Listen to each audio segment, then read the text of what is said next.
Hi, everybody. I'm Brittany Lewis with Forbes Breaking News. Joining me now is pollster and political consultant Frank Luntz. Frank, thanks for coming back once again. Thank you for having me. And I do want to compliment you. You've got a lot of viewers. I take a look and I realize that there are people that tune in and want to know what's going on. So congratulations on building that followership. Well, I really appreciate that, and I'm really grateful for you lending your perspective, your insight to our viewers, especially during this historic and unprecedented time, which are two phrases I keep saying, but it is true. So in the last 48 hours, President Joe Biden officially dropped out of the presidential race, and Vice President Kamala Harris is now the presumptive Democratic nominee. What do you make of all of this news? Well, first, I had concluded after the Republican convention that unless there was something extraordinary, that Donald Trump was going to be the next president if his opponent was Joe Biden. Well, guess what? Dropping out of the race is extraordinary. And as of this taping, you cannot call this race. It is unclear who's going to win. It is clear that the vote has been scrambled, and that at least the participation, the actual voting may not change much. The people who supported Joe Biden are likely to support Vice President Harris and vice versa. But what has happened is that we've seen an impact in interest, which will have an impact in turnout. Younger women who looked at the current president as being too old and not exciting and did not particularly appreciate Trump's approach to politics or policy were likely to sit this campaign out. They won't. They're going to be involved. The African American population, who is giving Trump a look like no other Republican has received since Ronald Reagan in the 1980s, they're likely to go back to Harris. So this affects states like Georgia, North Carolina. It may put those states in play. The group that I'm following more than any other that I think will make the difference is union membership. Not government unions and not teachers unions, but others. And you see this in Pennsylvania, Michigan, and Wisconsin. The idea that the president of the Teamsters shows up and is given a primetime speech at the Republican convention, we've never seen this before. And I know, because I do a lot of work on union issues. I've been involved now for 20 years in polling. The union leadership may be behind her 90% or 85%, but the rank and file is not. And I actually think that she may be a worse candidate against Trump than Joe Biden was, because he's got a very strong record, and Biden relates to that vote and she may not. So we have re-scrambled the race. You cannot call it at this point. We know it's going to be close. We know that the winner is going to win maybe by one or two states, because obviously the popular vote doesn't matter. And for people like me, an observer of this whole process, it is both the best of times and the worst of times. It's the best of times because I'm learning every day, and it's the worst of times because I'm sleeping only 2 hours a day. I know we said in our group work chat, I wish we could go back to some precedented times to get maybe, squeeze a nap in. That doesn't seem like the case as of now. But within the 24 hours of Biden dropping out, Kamala Harris did see a historic fundraising number, $81 million. She also saw this surge on social media from Gen Z. She really leaned into the brat summer that has been taking over social media. So do you think that this energized base will last until November, A, and B, affect her in battleground states? It won't last until November, but it's going to last through the convention and beyond, number one. Number two is I can't wait to see the Trump-Harris debate. I'm offering anyone who can get me a front row seat to that a $10,000 donation. And I mean this. You name the charity, put me in the front row for that debate. It'll be a dangerous place to be because the two of them really don't like each other. And number three, that surge in energy has completely changed this election equation. Up until now, Donald Trump had the intensity on his side. If you were a Trump supporter, you were guaranteed to be a Trump voter. Joe Biden could not say that. Kamala Harris can say that if you like her, you probably love her, and you will definitely participate on election day. But there's so many questions that we still have. She's not been put to the test. She does not have a good favorability rating overall. Her job approval numbers were even worse than Joe Biden's. This 48 hours is redefining who she is and what she's about.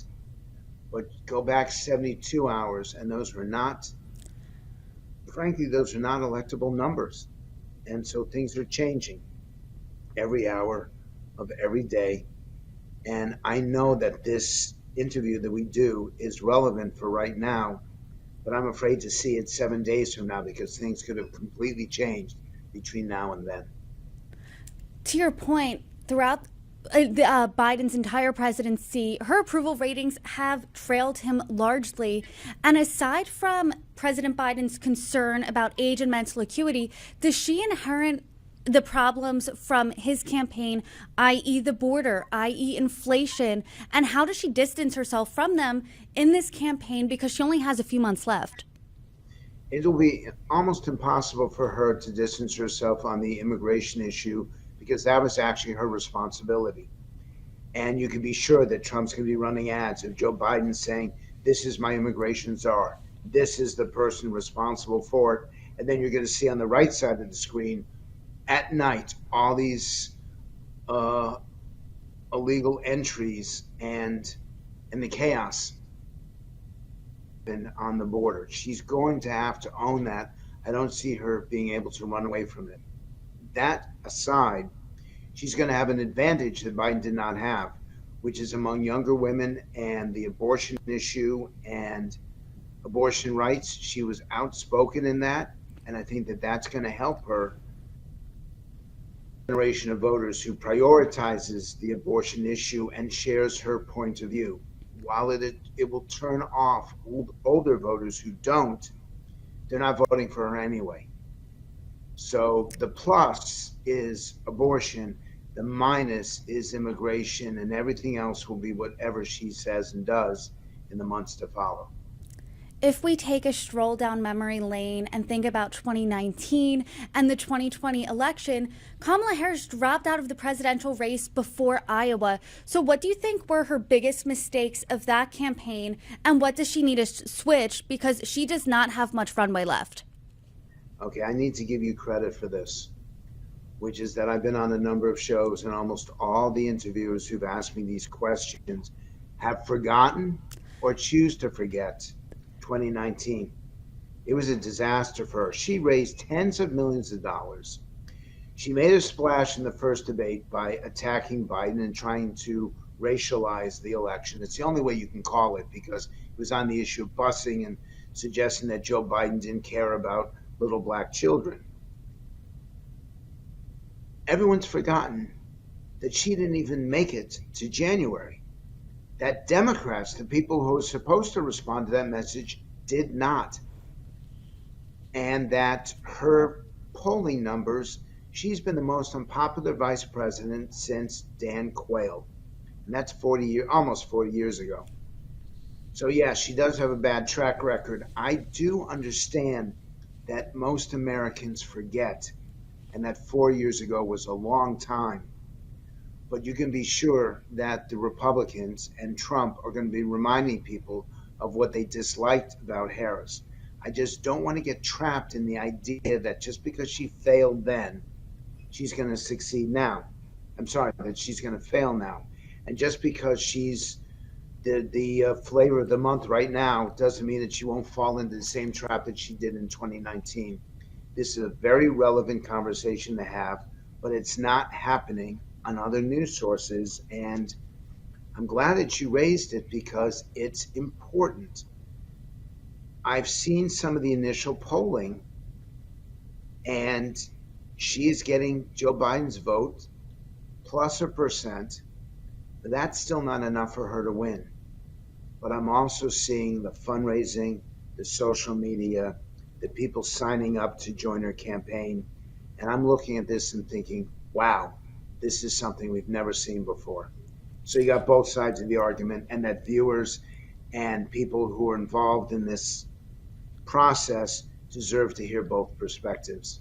And I don't know And how to bring both perspectives except for this conversation. what do swing voters think aside from the historic numbers? She's also an apparatus of President Biden. So what are they thinking as her being the likely nominee? Well, swing voters are swing voters because they don't have an ideology. They look at the character traits and the attributes. They're simply not wedded to the Republican position or the Democratic position. That's first. Second is that they tend to be double haters, which is that they didn't like Joe Biden and they didn't like Donald Trump. She doesn't have the baggage of Biden's age. And that's significant because that was the number one reason why these double haters did not like Joe Biden. But she does have the baggage of the Biden administration, the rate of inflation, the lack of affordability, the chaos at the border, but all this legislation that he did pass, the Inflation Reduction Act, the CHIPS Act, the Infrastructure Act. So we're only into it 72 hours or 48 hours. We're just starting in this process. And the truth is, we don't know the truth. We don't know how people are going to break. I will figure this out very quickly, but I'm not going to rush to judgment because these swing voters themselves are not rushing to judgment. Frankly, it's dangerous to make any conclusion until after the Democratic convention because that speech will be watched by tens of millions of people, will be seen in parts by, 50 million voters, 75 million. And it's only after that speech that we get a reset of this election. And from that point on, it's going to feel like World War I. This is going to be trench warfare with all these key states within 1% or 2%. Every word, every phrase, every statement will be twisted and turned and taken out of context. And the one thing that you haven't asked me is what is the impact of this on our democracy? And my response would be, the good news, more people are going to be involved. More people are going to be energized. More people are going to be participatory. The bad news is that from the campaigns itself, I think we're going to be doing more damage to the credibility and the open-mindedness of the country as we tear each other apart. I want to Great talk. that you participate, but it's really bad when you participate in such a negative way. What do you think the Republican Party is going to do going forward? Because you were in Milwaukee, you were at the RNC, and a lot of the speeches centered around President Biden and how the GOP platform is better suited than 4 more years of Biden. Now there's no Biden. So how does their messaging change within the next 3.5 months? Well, first off, I would change who they're targeting. They talk about blue collar or working class. I won't call them that. These are paycheck to paycheck voters, and that's how they should be looked at. People who, if they lose their jobs, they could lose their houses. They would lose their cars. They could lose their American dream. And there are so many paycheck to paycheck voters in Pennsylvania, Michigan, and Wisconsin. And they don't want to be classified by class. They don't look at themselves that way, but this is how they live. And in the end, the Republican Party does have an agenda for them. And the vice president choice, J.D. Vance, comes from that group of people. And I think Vance is better at articulating what these paycheck to paycheck voters really think, really believe, and really want.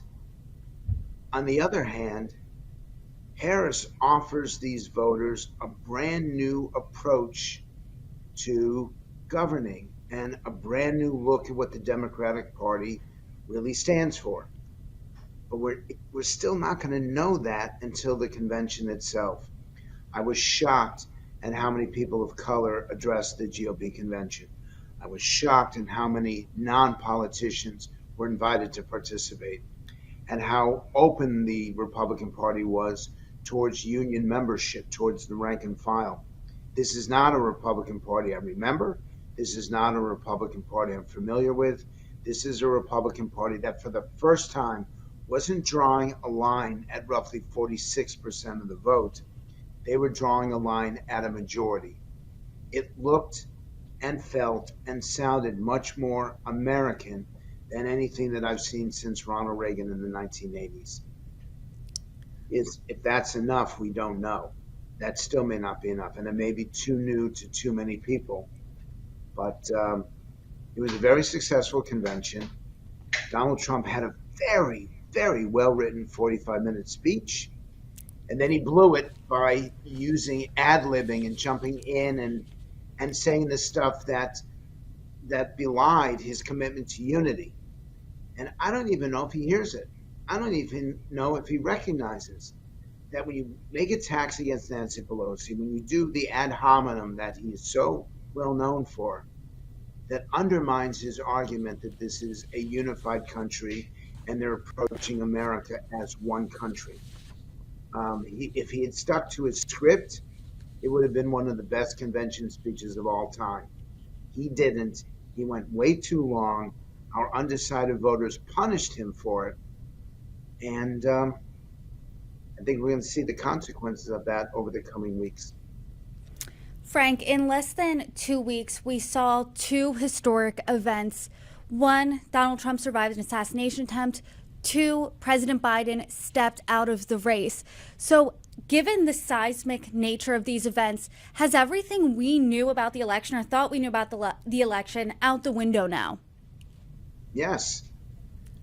I keep saying to people privately, and you're the first person I'm going to acknowledge this to, I'm an idiot. I don't know right now, and nobody knows. And all these pontificators who said that this is yes, it's historic. Yes, we've never seen this before, but that's the point. We've never seen this before. So we need to listen and learn before we pontificate. And to see all these people on cable news declaring how great the situation is, they don't know. They're speaking out of their own preferences. They have no understanding of the electorate because we just don't know. And that's what I've been doing over the last 48 hours. That's why I'm so tired. I will have it figured out, I hope, by this weekend. But we are in uncharted territory. Half of the campaign is completely changed. The language that Donald Trump was going to use is no longer appropriate. You can't speak to Harris the same way you'd speak to Joe Biden. And the Trump campaign better figure that out because they're going to be punished if they don't. And quite frankly, those of us who pride ourselves in being able to prognosticate should be a little bit more quiet and a little bit more humble for a little while longer. Well, that's good advice as always. Frank, as we all listen, as you learn, I hope you come back on and break down what you heard with us. Thank you for joining me. Thank you for having me.